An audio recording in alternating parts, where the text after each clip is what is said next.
மிளகா, அதுக்கு ஒரு கைப்பிடி அளவு இருக்கும் கொத்தமல்லியை க்ளீன் பண்ணி கழுவி வச்சுருக்கேன்.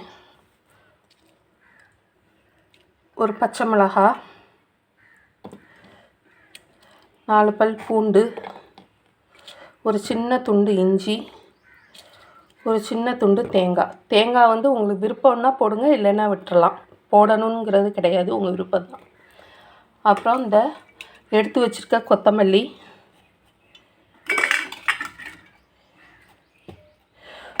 இது வந்து நான் ஒரு ஆளுக்கு தேவையான அளவுக்கு மட்டும்தான் எடுத்திருக்கேன். நீங்கள் வந்து எவ்வளவு சாதம் வைக்கிறீங்களோ அதுக்கு தகுந்த மாதிரி வச்சுக்கோங்க. ரைஸ் வந்து எந்த சாதம் வேணாலும் நீங்கள் வச்சுக்கலாம். பிரியாணி ரைஸு, ஜீரக சம்பா, சாதாரண அரிசி, புழுங்கல் அரிசி, பச்சரிசி, எது வேணாலும் நீங்கள் வச்சுக்கலாம். 1/4 டீஸ்பூன் அளவுக்கு ஜீரகம் சேர்த்து நல்லா மையாக அரைச்சிடுங்க. பாத்திரத்தில் எண்ணெய் காஞ்ச உடனே கடுகு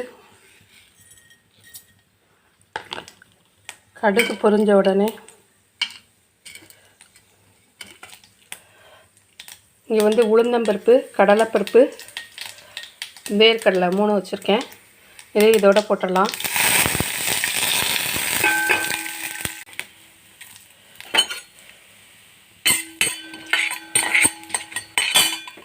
செவக்க வறுத்ததுக்கப்புறம் வெங்காயம் கட் பண்ணி வச்சுருக்கேன். நான் சின்ன வெங்காயம் வச்சுருக்கேன், நீங்கள் பெரிய வெங்காயம் வேணாலும் போட்டுக்கலாம். போட்டு நல்லா வதக்கிக்கோங்க. வெங்காயம் வதங்கினதுக்கப்புறம் நம்ம அரைச்சி வச்சுருக்க அந்த பேஸ்ட்டு அதோடு சேர்த்து நல்லா வதக்குங்க. டீ கொஞ்சம் குறைச்சி வச்சுட்டே வதக்குங்க. எண்ணெய் பிரிஞ்சு வர வரைக்கும் அரைச்சிக்கோங்க. சாதத்துக்கு தேவையான அளவுக்கு உப்பு போட்டுக்கோங்க. போட்டு நல்லா வதக்கு. ரெடி ஆயிடுச்சு. இப்போ இதோட சாதத்தை போட்டு கிளற வேணும். 1/4 டீஸ்பூன் அளவுக்கு நெய் போட்டுக்கிறேன். உங்களுக்கு விருப்பம் இல்லைன்னா போட வேண்டாம். அவ்வளோதாங்க, சூப்பரான கொத்தமல்லி சாதம் ரெடி. நீங்களும் இதை உங்கள் வீட்டில் செஞ்சு பார்த்துட்டு எப்படி இருக்குன்னு சொல்லுங்கள். இதுக்கு வந்து தொட்டுக்கிறதுக்கு அப்பளம் இல்லைன்னா தயிர் வச்சு சாப்பிட்லாம். தேங்க்யூ.